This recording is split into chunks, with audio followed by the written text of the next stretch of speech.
All right. Good morning. I am excited to be here. Happy Friday, everyone. It is Friday. At my school, it is jeans and t-shirt day, as long as it's school themed. So that's what I did. I briefly thought about dressing up for you, but it's Friday. So I wore a t-shirt, and you can't see my jeans, but I'm wearing them. So good morning again. I hope everybody's doing well. It is super exciting to see all of you.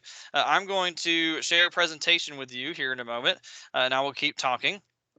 But while I could see you a little bit better than you could see me, because I guess no, I think when I share my screen, you just see the screen, like right? You don't see me. Anyways, I am excited that you are here, and we will get into the presentation once I share my screen correctly. Let's see.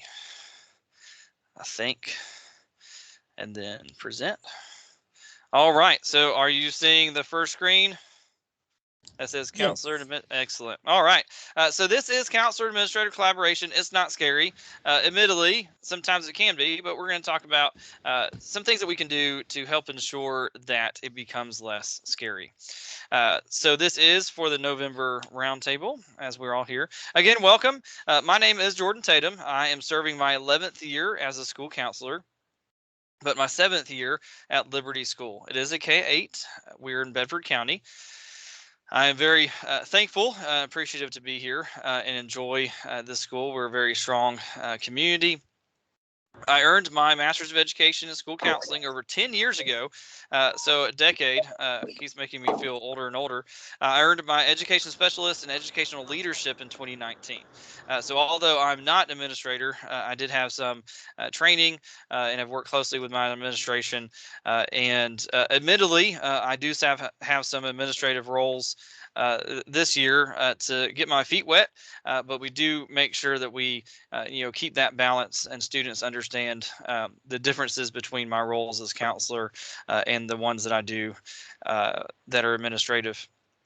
And we'll talk about that here in a minute.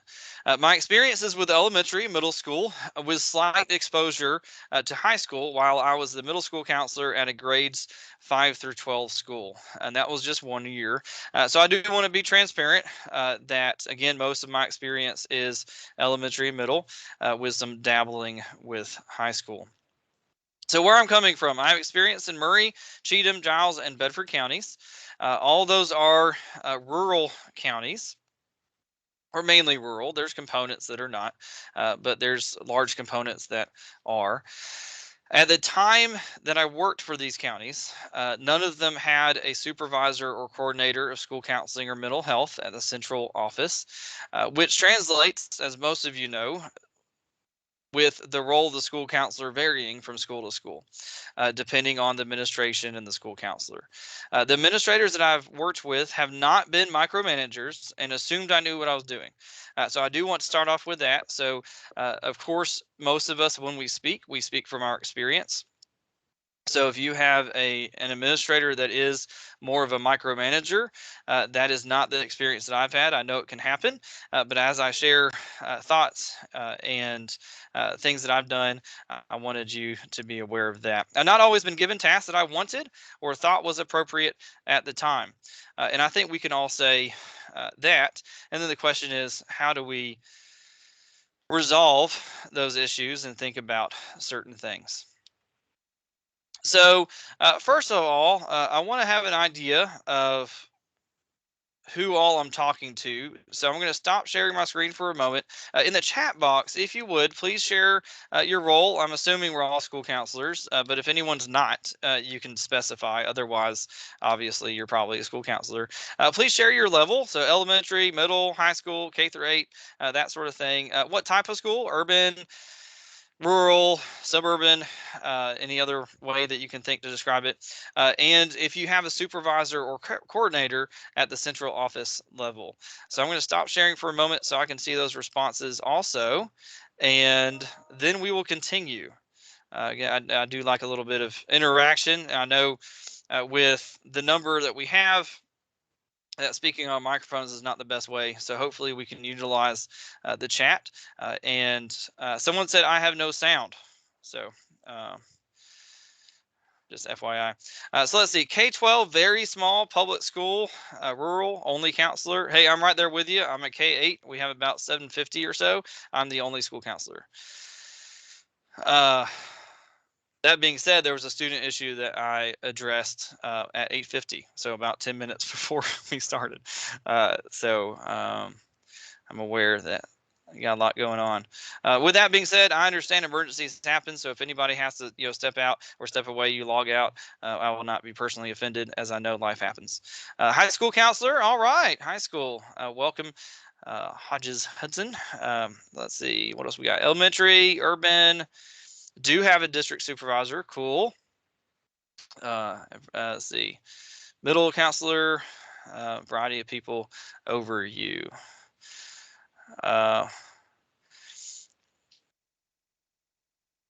So it says, I'm going to say your name wrong, probably. It says Millen Kristen. Out of curiosity, are those people that are over you at the central office level, or are they, like, you mean like school level people? Yeah, they're central office people, and then we're also implementing a new, it's called Student Success Plans this year, and I have someone that is over me, helping me to do that too. Okay, yeah. So I think, if you could mute again, please. So I think my experience is similar with that, and I'd say that there are several departments at the central office that I work with, depending on, because there's student services, but there's also coordinated school health. But then if there's career stuff, that's with a CTE person. So several different components there. Definitely important to remember that. All right. Well, several high school people. So that's cool. Welcome. And hopefully this will be important or helpful for you also. I do have a perspective to share at the end of this from a high school counselor, so I appreciate that. All right, I'm going to share my screen again and dig into the presentation. So let me find that again. All right. So here we go. So I want to talk about collaboration for a minute. Collaboration is the action of working together with someone to produce or create something.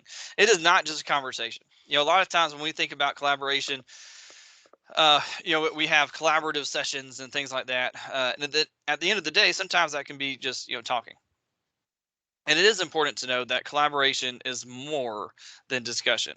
Again, it's the action of working together with someone to produce or create something. So we have to have some sort of shared goal, shared purpose. So if I'm going to collaborate, for example, with my administration, we must have a specified, I would encourage you not to have an assumed shared goal, but a specified shared goal. What is it that you are working together towards? You need to have that goal. And it's important to have those conversations. I know at my school, we are not uh, as formal, if you will, with some things. So in terms of, like, we have a school purpose and all that, but there's more of a working school purpose and mission that is organic, that isn't always written down, and you sort of have to tap into that and have those conversations, and make sure that you are shooting for the same things. So in order to collaborate with an administrator, I must have a common goal or shared desired outcome. Conversation alone is not just collaboration. We just shared that a moment ago. I believe that a major component of good collaboration with anyone is perspective. Perspective. So we can have perspective in various ways, right? We can have perspective of what our role should be, perspective of what the administrator's role should be, and they have a perspective and idea of what my role should be, and it can go on for seemingly forever, right? So there's a lot of different perspectives and ways that we can approach how we view other people's jobs. For example, what I thought was interesting when it comes to training in my school leadership program, there was maybe just a little, like it wasn't a course, maybe it was a part of a class in which we talked about discipline. But it's interesting when we think about school administrators, a large portion of what they do is discipline, right? Yes, they support teachers with teaching and all of that. However, when it comes to training, there's actually very little in relation to discipline. But a lot of times when people think about administrators, they think, oh, well, obviously, they handle discipline and sort of view them as the discipline experts. But that's not necessarily the correct perspective to have. So what I want us to do is share in the chat box. Move this around so I can see the question of how has your understanding of the role of the school counselor changed over time? So to start us off, while you're thinking and typing and sharing it in the chat box, I want to share with you how mine has changed. So 10 years ago, when I started as a school counselor, my background was not in education. My dad was a principal. He was a teacher, worked at central office level in Mobile, Alabama. And so he was an educator. My sister was a math teacher, math coach at one point, even went and taught math in Hong Kong for a little bit for 2 years, and they came back. So, they were educators. In my eyes, I was going to be a counselor in a school. Right, I wasn't an educator. That wasn't my training. I wasn't taught how to teach. The math, reading, um, history. That test that the teachers have to take to show that they know the minimum. Right. We don't have to pass. We don't have to take that. I'm not a teacher. I have not proven that I know the things that they know. But over the years realized that yes, I'm an educator. I'm not a teacher in the same sense that our teachers are. I'm not an expert in their areas, but I am an educator. When I step back and think about it, there's three components that we address, especially here in Tennessee as school counselors, and that is we have the social emotional, the academic, and the career. So the social emotional counseling, quote unquote, part is only 1/3 of what I do, right? So uh, over time, I realized, okay, I'm a whole lot more than a counselor in a school. That's part of what I am, but there is more. And that more is very much an educator. So that's sort of how my perspective has changed over time. And in a moment, we'll talk about roles and duties and things like that. But I want to see what some of your thoughts are. So I'm going to stop sharing if I remember how to do that. Nope, that was not it. That was not stopping to share. Oh, here we go. No, that's not it. Why did, because I moved it. There it is. There we go. Sorry, I couldn't find the little box. All right, so let's see what some people have said. Counselors are seen more as leaders and decision makers in the building. Interesting.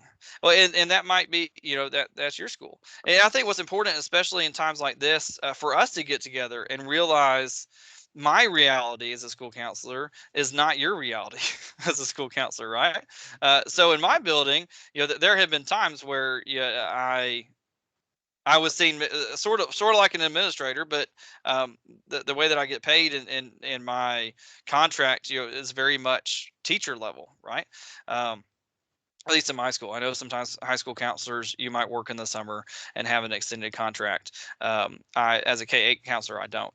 So I'm on the same contract the teachers are, and definitely not over anybody. But yeah, that's interesting. And I would even venture to say that, that there might be teachers that think about that of me, even though that might not be true, right? So that might be the perspective.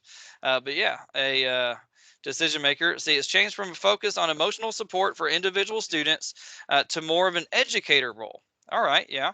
Teaching students how to access and use SEL skills, academic skills, how to build skills for their futures, for sure. Yes, and that's sort of what I was saying. When I jumped into it, I was thinking, mainly counselor, individual counseling, some group, but very much there's a whole lot of whole group lessons, classes, that sort of thing. Whether or not you're in the rotation, see the focus on what I'm driven to address with students and my approach to doing so has expanded and matured. Yeah, for sure. Very good. Thank y'all for sharing. Let's go back to the. Nope, that's not how we do it. I keep trying to like jump on my screen and just go to the different program instead of sharing the different program. So 1 second. That's what I keep doing. All right. While you're doing that, you've had one more response in the chat from Lisa Okay. Blake. She says whether we're paid as admin or not, it's important to have a voice in school-wide decisions. Oh, for sure. I love that. And I think, again, we'll get to that. We talked about collaboration a little bit before, but yes, that is a key component. Is that we do need to be part of those conversations and definitely have a voice for sure. So there's several truths that I think is important for us to remember, and that is my perspective is not necessarily the perspective, right? It's not my way or the highway. I think if we think back about the last X number of years that you've been a school counselor or a human, right? Is there ever something that you've been wrong about? And if the answer is yes, then the answer could also be in this moment, a way that I'm viewing something could be wrong. And so I do think it's important that we take a moment to think about that. All parties involved in collaboration, including me, have the potential for positive change and growth. In other words, as I said a moment ago, I might be wrong. And so when we join those collaborative moments, we need to have a certain sense of humility. I do think we can have a certain sense of passion and excitement, and what we need to be a voice for the students. But I also need to listen. We're going to get to that in a moment. Partners in collaboration can't read the minds of, I have to move the little box thing, but it's not letting me. Sorry. There we go. Partners in collaboration can't read the minds of the other partners. Communication is key, but remember that collaboration is about the end result. So even though the talking piece is not collaboration itself, it is very important. And there are a number of assumptions that I've seen other educators make about other educators, right? Even sometimes when it came to why a decision was made. And no one, at least at that moment, stopped to actually ask the person that made that decision in a respectful way why that decision was made. It was just all these assumptions. We're jumping to like these nefarious acts and all these negative ways to view it. And in reality, because we did have those conversations later, that wasn't the truth at all. So it is important to have those moments of communication.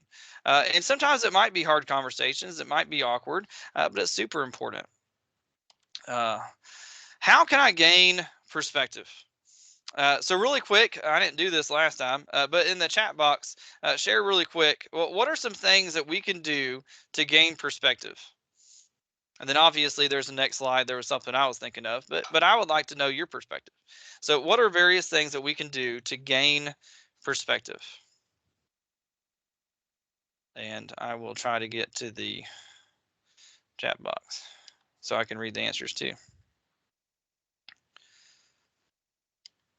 All right, so share it in the chat box, please. What are some things that we can do to change perspective? Like our perspective, or to understand perspective. It's my presentation. I just forgot what I said. How can I gain perspective? So that's the question we're answering. How can I gain perspective? Okay, review the school action plan. Listen to others. Listen, ask questions, needs assessments. Be direct. Ask others where they are coming from, their choices. Participate in PD. Communicate with other counselors, administrators. Ask questions. Yeah, I love that. We have to listen, right? And part of listening is asking questions, right? If we don't ask questions, sometimes there's not things to listen to. Collaborate with other counselors from other schools. Yeah. And it's important to remember that that's not just that conversation piece, right? It's working together for that common goal, and puts a little bit more meat, I think, in those meetings if we have a goal that we're working towards. So again, looking at the presentation, share it correctly. Thank you for those. I really appreciated that. Listen to understand. That's something, again, we can do to gain perspective, is listen to understand. And I wrote it this way because I think all of us have had those lessons with students about active listening, right? And again, I'm making an assumption about your role and what you do. But at the very least, I think you understand this concept.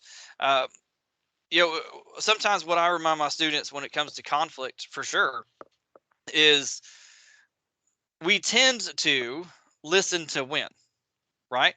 When you're saying something and I have a point that I'm making, generally, what I want to do, not what I should do, but what I want to do is listen to the keywords you're saying that I can twist and use to prove my point so that you're wrong and I'm right. And in those moments, we're not listening to understand. I'm not trying to, put myself in your shoes. I'm not gaining empathy. I'm not gaining understanding. Instead, I'm trying to win.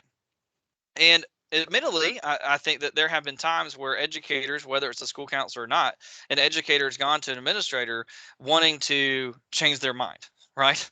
When we go in there, our goal is, I know what I should be doing. You should let me do it. You're wrong. But that's not how we gain perspective. So we need to listen to understand. And it could be that when I listen to understand, the person I'm talking to might be wrong, right? So I'm not saying that they're automatically going to be correct, but listening to understand is going to have a better result, and people are going to feel better at the end of that conversation. If I want to be heard, then I first need to listen, and I need to truly listen. We're going to get into an example here in a moment. I need to presume positive intent towards our collective goal. So let's say again, for example, the administrator has asked me to do something that I feel is not part of the role of the school counselor and is not going to help achieve our collective goal. I need to go into that conversation with my administrator, presuming that they had positive intent, right? They weren't out to get me. They weren't being nefarious. They don't hate me, or all those negative self-talk things, right? That we can tell ourselves to get ourselves down. We need to presume positive intent. Now, what I will say is, for me, yes, I tend to lean towards being naive, right? I understand, I do, that sometimes there is not positive intent.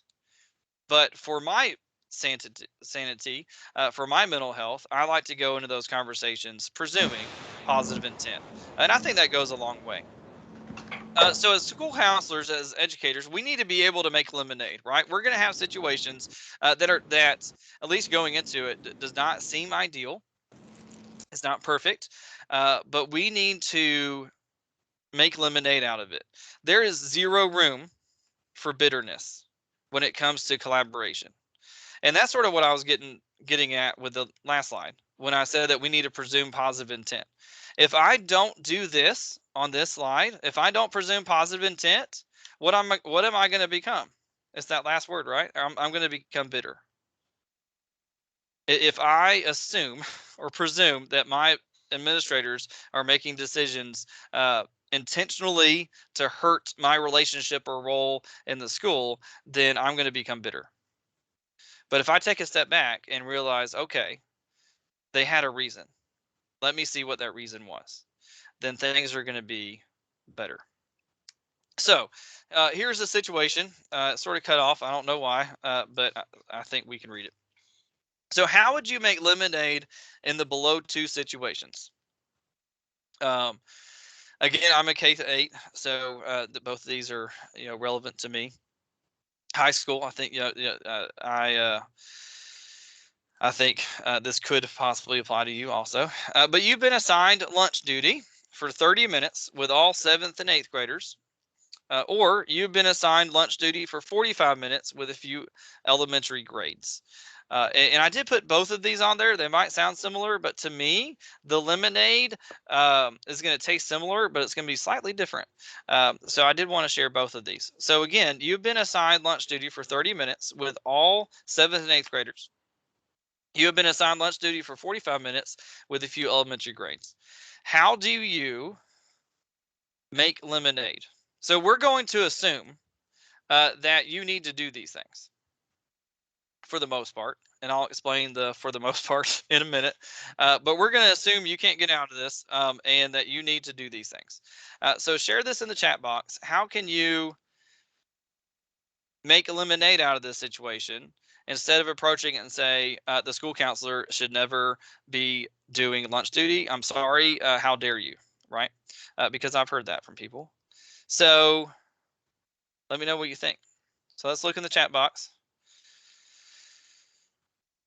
I know it takes a moment to type things, so I will give appropriate wait time and drink some coffee.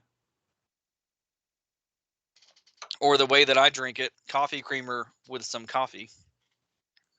Let's see. Bottom, use the time as a small group chat to get to know needs of these specific kids. Yeah, for sure. Yeah, I think that you can monitor the whole group, but still interact with some smaller groups briefly. Yeah. Very good. Let's see if there's some others. And then I'll share my perspective. So honestly, this was my situation this year, right? These are some things that I was asked to do. And for full transparency, at the beginning, I was like, wait, what? um, and just for perspective, I was approved to share this presentation at Scally earlier, so some people heard it then. But this request was made after that. And so after I said, hey, I'm going to speak about good relationships with principals and principals understanding my role, then I was asked to do this. And it caused me to take a step back and even think about my perspective. And to fast forward a little bit, I will say it has definitely helped. And I'm glad that I was given this opportunity to do lunch duty. But this is definitely my situation, admittedly, that I'm speaking of. So use this as an opportunity to mix it up. Hey, okay, I don't know what your first name is. Cheryl, maybe. What do you mean by that? To mix it up? Mix it up with students, so they can have an opportunity to meet new friends. So encourage them to sit different places. Is that what you're saying? Okay. Yeah. Yeah. Yeah, definitely. All right. Any other thoughts, really quick, before we go back to the presentation?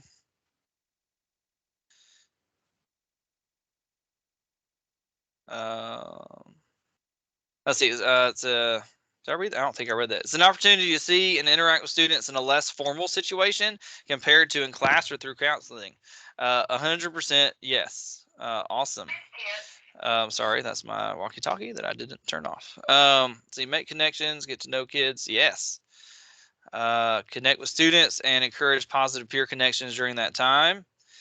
Speak to as many students as possible using their names. I will admit I am a horrible name person, but that's something I'm trying to work on. Let's see, that went back to that. Build or maintain relationships with students. Yeah, so I'm seeing some awesome lemonade, right?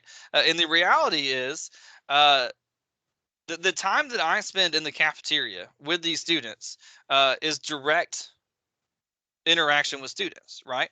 Now, there might be some days that maybe are busier than others, or I just need a moment, and so maybe I might be standing near the stage and sort of monitoring. But I can definitely use this time to interact with students. I will say to start with the 7th, 8th grade, there are some stronger connections that I have with our 7th and 8th grade students that would not exist if I was not in the lunchroom at that time. And especially with that grade level, they're not asking me to cut things, that sort of thing. But we're having some conversations. Also, what's helpful is one of the reasons is our wonderful workers who do a great job helping the cafeteria monitor the students. Having 9 grade levels, that's a lot, right? And our 7th and 8th grade students eat lunch at the end, and so we wanted to be able to give those adults a break. And have someone fresh to go in who's can be maybe a little bit calm in that moment, and address situations that need to be addressed. Are there students sometimes making inappropriate choices? Sure. But I do whole group lessons. So, as a counselor, I don't see that as, hurting my relationship with them, because when we're in the classroom and I'm teaching, I have to tell them things like, please listen, stop talking, right? And that doesn't hurt the relationship between counselor and student. I know sometimes, especially first year counselors, their hesitation might be, well, it's going to hurt the relationship because I'm doing discipline. Well, you're not giving consequences, right? That's a decision that administrators can make. You're trying to help students make better choices. And isn't our role as a counselor to do that, right? To help students make better choices. And so that's usually how I approach it. And sometimes if they're throwing food, yes, there needs to be a consequence. I don't give that consequence to them. An administrator does. Um, so I do think it's important to note that. Elementary, I think it's very similar to that. Definitely spend that time talking with students, but they also see you as a helper, right? If I'm going out and I'm cutting their bags that for whatever reason are super, because I can't open these, right? I have to use scissors. And so they see us as a helper. And I think that's huge for them to see us as a helper. And even I went to all the classrooms at the beginning of the school year and introduce myself. And one of the ways, especially for the younger kids, that I explained my role is I'm a helper. And so when I'm in there cutting these things, not only do they know that they can talk to me when they need to, but I'm willing to help them in other ways. And that's very meaningful, and it can help those relationships. So let's go back to the presentation, and then we will continue. All right. So definitely, we can make lemonade in this situation, and realize, I can have lunch duty. Now, what I will say is this: I thankfully have an administration and other coworkers that understand sometimes counseling needs, like individual counseling needs, take precedence over some of these duties. So I will say the 30 minutes, typically I don't miss that because I'm one of two, maybe three adults in there. If there's a third adult, then maybe sometimes it's okay if I'm not in there. If there's just two of us, I'll definitely stay. But that 45-minute time, there's more adults in there than, sometimes there's 4 or 5. So if it seems like they're doing well and there's a student that I really need to talk to, I'll double check with one of the adults and say, hey, do you mind if I, scoot out and talk to a student? And typically they'll say, hey, no problem. Now today, for example, is different because a lot of our wonderful ladies who help monitor the students in the cafeteria, they are actually in classrooms today because we don't have enough subs. So they definitely need me in the cafeteria today, and that's understandable. So thankfully, there is a little bit of that flexibility. Again, if there's an individual counseling need, and especially if it's an emergency, then no matter what I'm doing, they allow me to go do that. If you want to understand, ask. It goes back to someone said a minute ago about perspective changing. They mentioned listen, but also ask questions, right? We have to ask. Again, we can go into a number of situations with assumptions and presumptions. But how does it go from being a presumption or an assumption to knowledge? We have to ask. If we don't ask, we will never know, right? If I don't ever ask, I will never know. And sometimes I'll admit it, it's awkward. One of the first lines when I introduced myself, I said that I had tenure. And one reason I did that is because I acknowledge that I got tenure last year. So I acknowledge that having tenure, it's a little bit easier sometimes having those hard conversations because I have to do something drastic, right, to not have a job next year. Whereas before, I didn't. And so I did have to carefully choose the situations that I approach my administrators about. And even now, I'm careful and I'm mindful of their time and their roles and all that stuff. But especially if there's some inner talk that I'm telling myself that is causing me to be, bitter or starting to question things or whatever, then I ask those questions. That's important.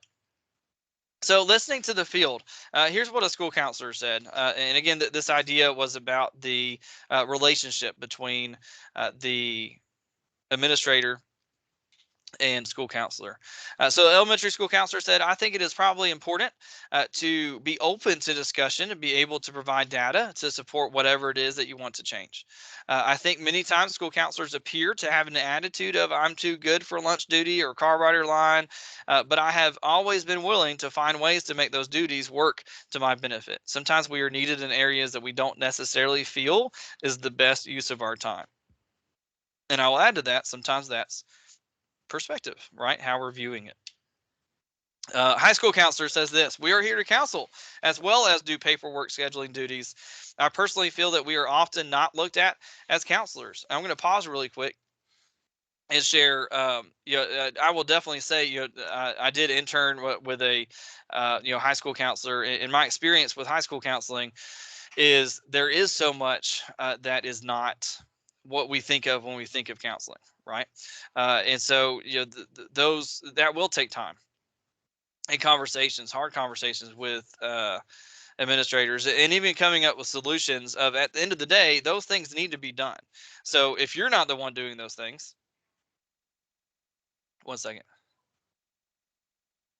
Okay, sorry, we had a school-wide announcement, so I wanted to make sure that that did not pertain to me. So I paused for a moment. Thank you for your understanding. I also, going back to what this person said, sometimes our school-based outside agency, I didn't want to say who it was, therapists are looked at as the only option. I also think principals need to understand that it helps us help our students when we actually know what is going on. So many times we are completely left out of the loop. As you know, so many times we have lots of helpful insights. Elementary principal said this: when I was a new administrator, I would ask Mrs. Counselor to come in to talk with students just to learn how she talked to kids. Also utilize Mrs. Counselor as a first line of defense for students having problems at home or school. It does not excuse consequences, but it does help give support and understanding for student trauma. Mrs. Counselor and I have a very open relationship. We discuss her schedule very openly with what is best for all kids and the school. When I started, guidance was part of our activity schedule and split time with the library. Mrs. Counselor and I discussed that. So I will say that that's no longer the case. That's why that was mentioned.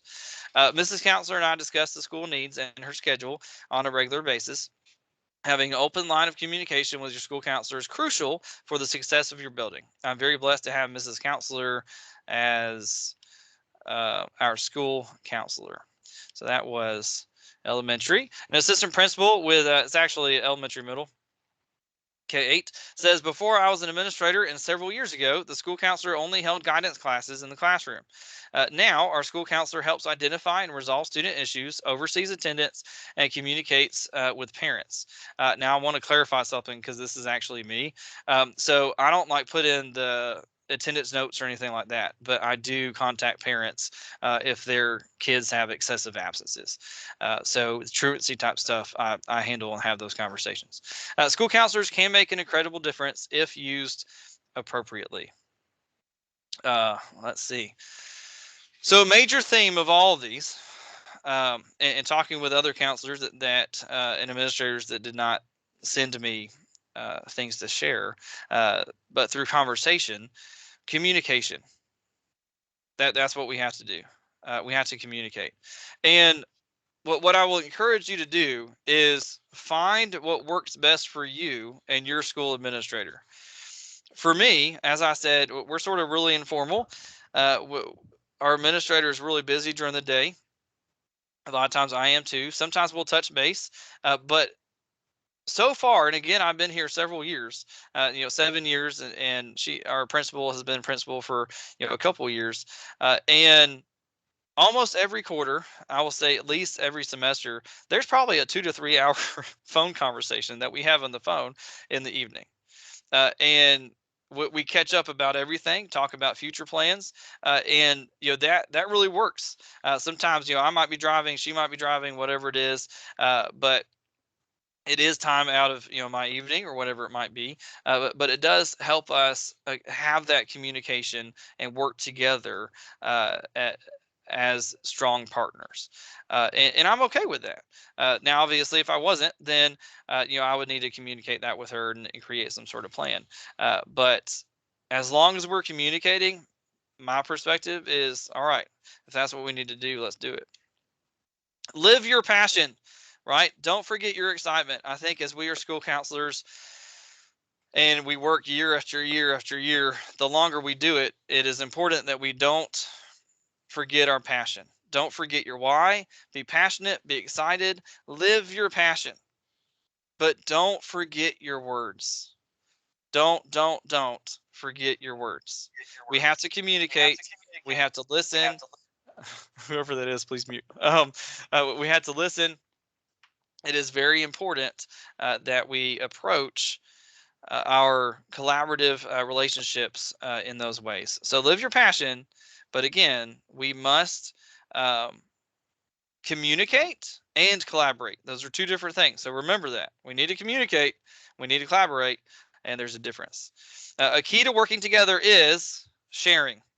This includes information within the limits of confidentiality. So here's what I'll say: if there are students that I have counseled, whether it's one or two times or maybe a few times, or that they're frequent flyers, whatever it is, I will let my school administrators know. Now, I'll not tell them everything that we talk about in the counseling session, but I will let them know that I'm talking to that student, and here's why.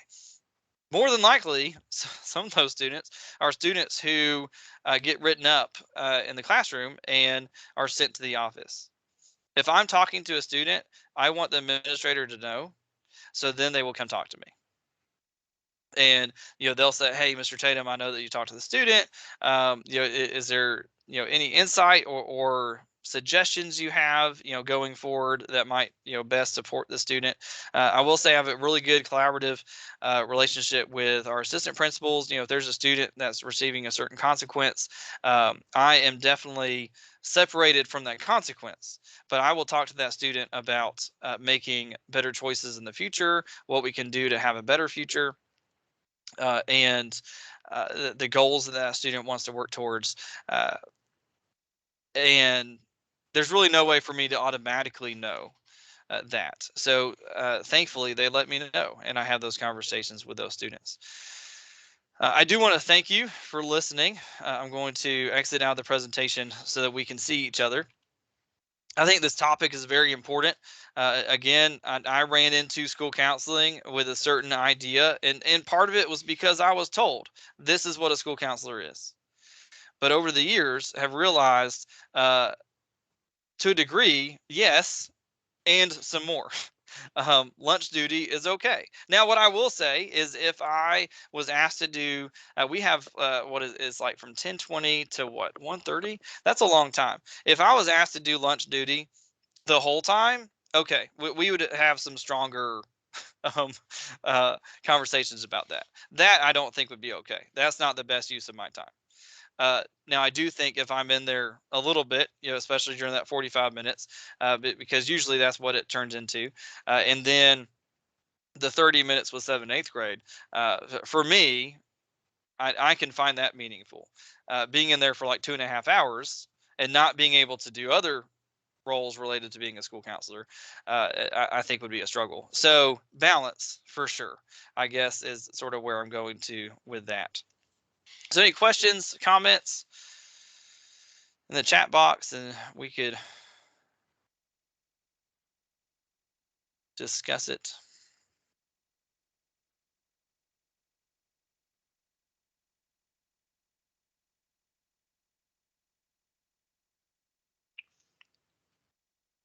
I know one of the questions from the last time we did this, I wanted to mention because I appreciated it, was that they said that this counselor had a school counseling intern that was working with them, and that intern said, we're still being told as students that we shouldn't be doing things like lunch duty.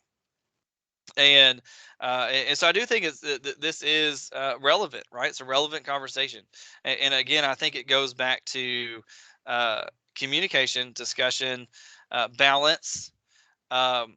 If your school administrator is giving you that that do, and again, I'm just using that as an example. There's several other ways, things that could happen.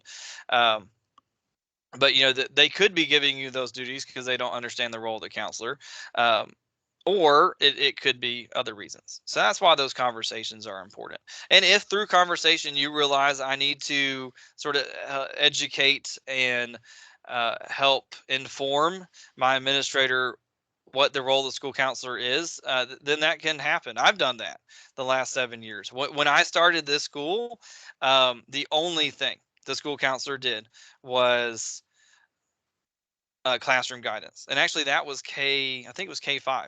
Did very little with middle school, but didn't really talk to him too much. K5 in the rotation. When I first started my first year, I was in the rotation for K through 8. That's 9 grade levels, guys. I had zero time for anything else. Sometimes people would find me like eating a sandwich in the hallway, walking somewhere, because the only time that I had to counsel students was during my lunchtime. And during my planning time. Which sometimes my planning time was actually used for planning, and then other times it was like I had to use that for counseling. So thankfully, I'm not in that position now, but it's because slowly over time I showed this is what the role of the school counselor is, and it is still developing. I will, with transparency, say that my schedule has not been the same in a year, right? So it's still evolving and changing. And I do think it's honest that we understand that. So my time is pretty much done, but I did want to see if there are any questions. Thank you so much for listening. Thank you for your participation. I really love the comments. I think that's huge.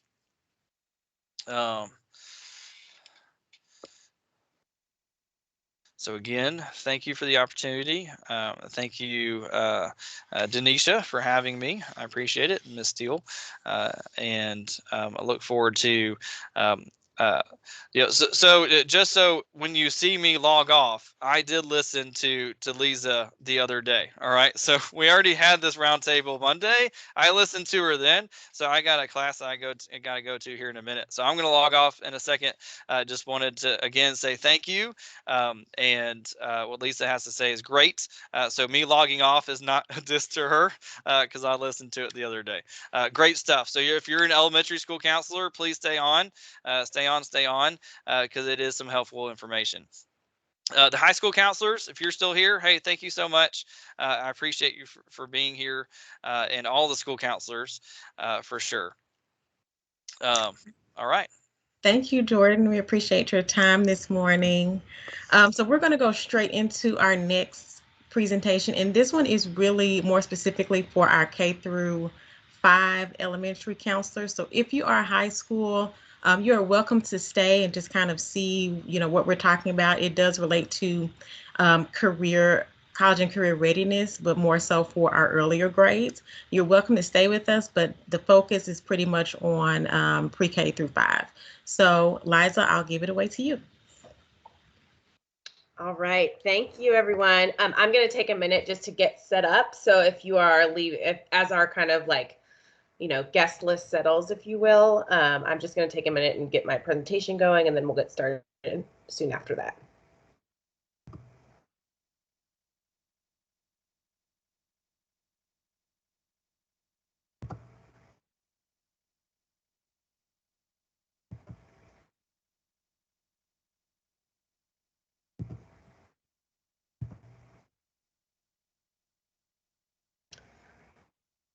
All right, can you see that, Denisha? Yes, I can. Okay, perfect. We'll go ahead and get started then. So hello, everyone. Thank you so much again for joining us today. I'm going to be presenting, just as Denisha previewed, a little bit about our pre-K through 4 college and career readiness milestones. So I'm excited to talk about that with you all. So as we always do for all presentations and initiatives with the department, we really want to ground ourselves first and foremost in our strategic plan. And as school counselors, and both Denisha and Christy and I, our teams all sit in our student readiness bucket. So Tennessee Public Schools will be equipped to serve the academic and non-academic needs of students in their career pathways. But I think it also goes without saying that particularly as school counselors, we know that our work very much falls in all areas of the strategic plan, not just student readiness from academics and educators. And I do think that this particular initiative really is a good example of the integration that all of these can bring together. So I'm excited to share about them to you all today. So we're just gonna have a welcome. I'll share a little bit about me and my background and coming to this work, and then I'll share just some background and context in terms of creating the milestones and the work that we did to get where we are, and then talk a little bit about maybe how they could be applied in the classroom or in your practice, and then have some time at the end for questions. One thing I will note is that I cannot see. If you have questions, please put them in the chat. Denisha will try to answer them. With my presentation viewing right now, I can't see our chat box as it is. I'm just looking at my presentation, so I won't be able to see if you raise your hand or anything like that. So just stick them in the chat and Denisha can help you and she can stop me if something comes up. A little bit as a background about me. So my name is Liza Ambrose and I work on our college career and technical education division at the department. So my role specifically is the program manager of career readiness. And what that really looks like is I oversee kind of all of our initiatives related to career awareness and exploration specifically on that pre-K through 8 scale. So whereas Denisha really looks at kind of the 9 through 12 side of things, and that is more so heavily on advising, but we all know that there is it's a continuum that we work on. So I really look at that kind of career awareness and exploration space. And so one of the things that I've spent many, many hours since coming to the department doing is kind of both creating our college and career readiness milestones for grades pre-K through 4, and then also looking at and revising our CCR milestones for grades 5 through 8 and 9 through 12 as well. So that's one very large piece of my work. The other also large piece is our middle school career exploration assessment. So some of your districts actually may be working and may be involved in this. We're working with roughly 16 districts across the state to really look at strong implementation and strong implementation of career exploration assessments specifically in grades 7 or 8, and then how to leverage those in the best way possible in thinking through like the bridge between middle school or junior high and high school, and creating 5 to 6 year academic plans. So that is in a pilot phase right now, like I said, with 16 of our districts, but we hope to kind of convene and really have some strong sharing and learning for at the end of this year to share out kind of on a broad statewide level moving into the 22-23 school year. So in addition to those two pieces, I also work collaboratively across our team on the innovative high school models grant, which some of your teams may be in, or some of your, districts may be involved in, kind of giving some advising on any pieces that involve career or awareness or exploration. And I also lead the department's effort on the out of school time career pathways grant. So that is looking at some computer science initiatives across the state that I'm really excited to work with too. So that's kind of my work as a whole at the department. Prior to joining TDOE, I was a kindergarten teacher at a school called Memphis College Prep, so a charter school in Shelby County. So I taught kindergarten for 3 years. And then I went to work for Teach for America, also in Memphis. And in that job, I specifically was looking at kind of career counseling and exploration for our second year teachers. So it was very much on the kind of the other end of how, as young adults, they were really trying to figure out what their next steps in their career would be. So it's definitely for older, young adults, but I found that the same strategies that you use in middle school and elementary school are similar to when you're working with adults. So worked there and then left in 2018 and moved to Nashville to get my master's from Vanderbilt. And then I joined I joined the department back in February of 2021. So that's just a little bit about me. Like I said, I'm excited to be with you all today and share some more. So I want to share just a little bit of background in terms of how we, and I say we very intentionally, I want to make it very clear, these were not just the brainchild of myself. It's really important to me to make sure that as many people as possible had input and feedback on these milestones. And so I just want to share the background of why we started to approach this and how we approached kind of the creation and editing process. So we really start, and I really started in researching this and looking at our ASCA mindsets and behaviors. So you all as counselor knows that these are really foundational to the work that you do with students in your buildings. And so as we think about these specific mindsets and behaviors that are listed here, these, positive attitudes towards work and learning, belief in using abilities to their fullest, to achieve high quality results. Yes, all of these are applicable for sure for student, well-being in the world. And these are also really critical things as we think about, a college and career readiness track, right? Or a path that a student is on. So we really wanted to take these within the context of college and career readiness and then make them developmentally appropriate for pre-K through 4 students. So this was definitely the starting point and the foundation, given the work and the critical importance that ASCA is, in the work that you all do in buildings. So once we started kind of with that foundation, if you will, I kind of drafted some milestones and then ran them through several stakeholders that you'll see here on the screen to get their feedback specifically in their area of expertise. So Christy Steele, who you've heard from before, our director of mental health of the department, she gave wonderful feedback, especially from social-personal competencies, social and personal competencies, and how those would look kind of on a pre-K through 4 perspective. I collaborated and met with our special populations team. So Gary Smith, who's our director of IDEA preschools, and then Martina Stemp and Dolly Gargano are both, one's a regional specialist and one is kind of a preschool consultant, both from a special populations perspective, and then also from those like pre-K through 4 perspectives. And then also obviously got a lot of input from our early learning team, which obviously when you're working through pre-K through 4, that's who we really wanted to hear from a lot. So Donna Teague, Stephen Shoemate, Cynthia Templin, Meg Hall, and Jennifer Patrick. I'm so grateful for their feedback and their time that they gave to these. And then another group that I didn't put on this slide that was mistakenly left off was our school counselor advisory council, who Jordan Tatum is also on. I know there's a few other members that are on the call today that are also part of that call or part of that group.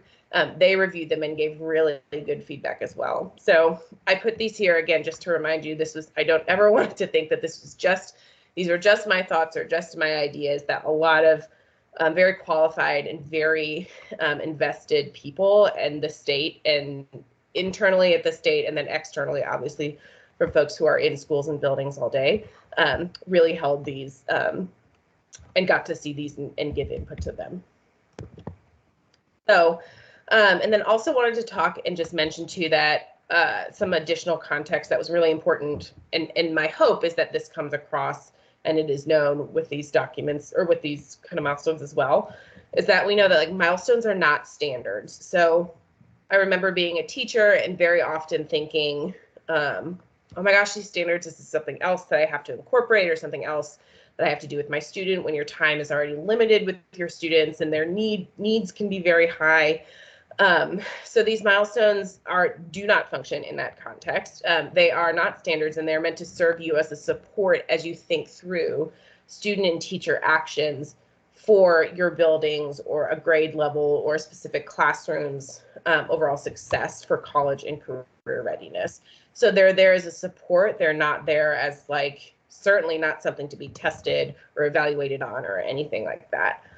And part of the great thing about that is milestones really allow for flexibility for students. So we work on a continuum, on that awareness, exploration, and advising continuum, that model, which allows students to begin kind of wherever is most applicable to them. So if you have, a middle schooler who really doesn't have a strong foundation of career exploring or have an awareness of what kind of different jobs or sectors or interests appeal to them, then you can absolutely use some of the actions and milestones for the pre-K through 4 kind of group, or if you simultaneously maybe have some maybe older elementary students who really have a strong desire to pursue one kind of career based on what they know so far, you can absolutely move them into those kind of career, move them up the continuum, if you will, into that career exploration piece. So they're really designed for flexibility of the students, such that you can meet their needs of where they are and best serve them in your best capacities. And they're really meant, and it was my desire to make them teacher and counselor friendly. So you'll see the document, I'll show you the document in a minute, where it's set up to align kind of student actions with possible career or possible teacher or counselor projects or actions. So this is not, again, just kind of like a standard, and then what we would look for teachers is that it's a very fluid document, and it's meant to kind of work in the space for students and teachers to work kind of together, again, to make sure that you're meeting the needs of your students wherever they are. So right now I'm going to exit this and stop sharing for a minute and open a new screen. We're still seeing the okay. Yeah, it just did it just change to the milestone document? Yes, now it is. Okay, perfect. So this is the document, and when you go to, we will share the link directly with you when Denisha sends out a follow-up email, but these are located in the same place that your counselor standards are, but it will say pre-K through 4 college and career milestones. And so this is the document when you open it up. And so you'll see here, they're broken down by kind of grade levels. There's pre-K through 2 and then 3 through 4. Again, because even within that pre-K through 4 bandwidth, we know that there are needs specifically that maybe like 4 to 8-year-olds and then like 8 to 10-year-olds. You can even specialize even further in that. So again, they're just broken down between those 2 grade levels. And then you'll see I have student knowledge and then teacher or counselor actions. So my hope was that, again, these student knowledge are, one, they're all in kind of I statements so that the student can articulate, I know it makes me special or unique. I understand what to do when I need help. You know, I understand the rules and expectations and responsibilities in my environment. And so here's the knowledge, and then here are the corresponding teacher or counselor actions. Now, again, it's not necessarily like a 1-for-1, so that like this first bullet point doesn't always match up with like the first bullet point over here. But again, these are meant to be that all of these, you know, all of this knowledge is what we would look for collectively on this pre-K through 2 grade level. And these are actions that can help support that either the teacher or the counselor can take to support the growth of this particular student knowledge over here. And so the same setup is here for grades 3 through 4. The knowledge is obviously a little bit different, and the actions are a little bit different, you know, because it's different information that we want them to have. And the other thing that I will say too is that, you know, with some of these things where the student knowledge, particularly as we get into this grade 3 and 4, like I know certain jobs that interest me, I can understand the connection between my interest in choosing a job I enjoy. My other hope with this was that it was really very much community contextual.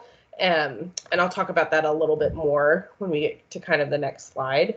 But it is really my hope that these are flexible. They give you enough structure to where you know what we're hoping to see in terms of a developmentally and age appropriate knowledge for students as it relates to college and career awareness, but also give you the flexibility you need both to meet your students where you are and consider the context and the schools that they are a part of and the communities where they live. So I wanted to show you this document, and I'm going to shift back now to our PowerPoint.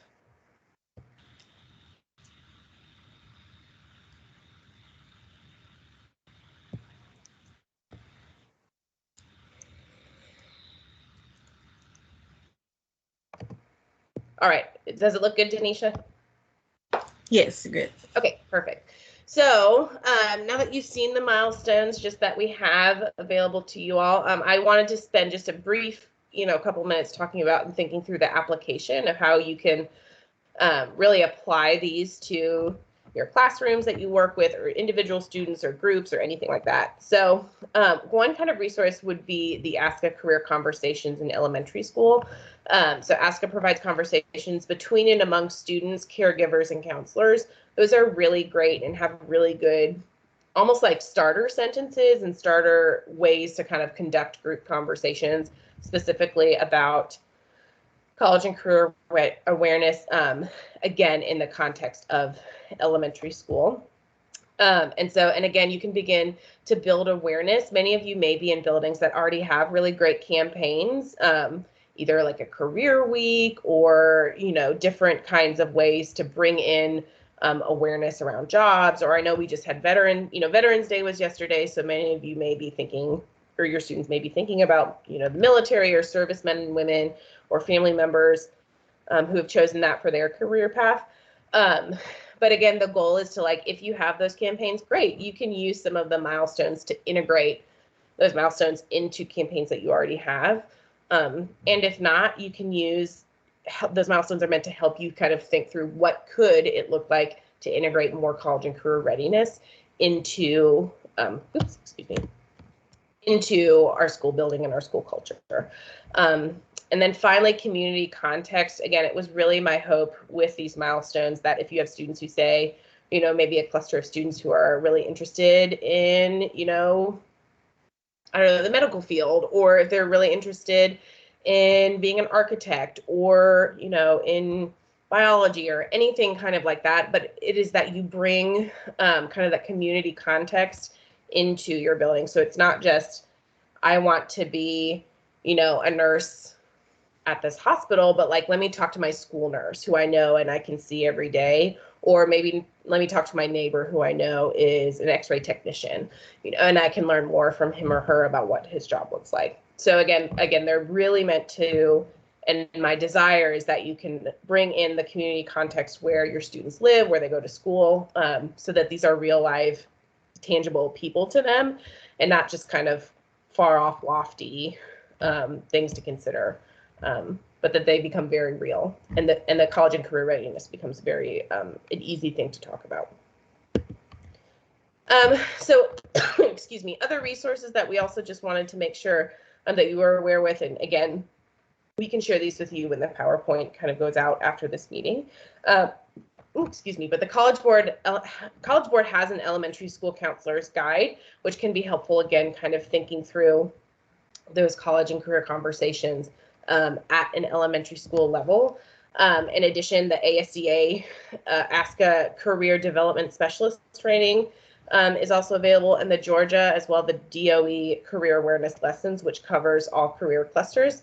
The other thing that I will add in addition is that we are in the process of rewriting our state's career exploration standards and courses right now. And so currently, as it states, there's one set of standards in a course meant for middle school. So it's not quite in this pre-K through 4 realm, but it's designed for kind of career exploration, but we're actually expanding that and creating 3 different courses. So one for career awareness, one for career exploration, and then one for career advising. And so that's going through the state board approval process right now, but that will be available to you, and I would highly encourage you to leverage those as well.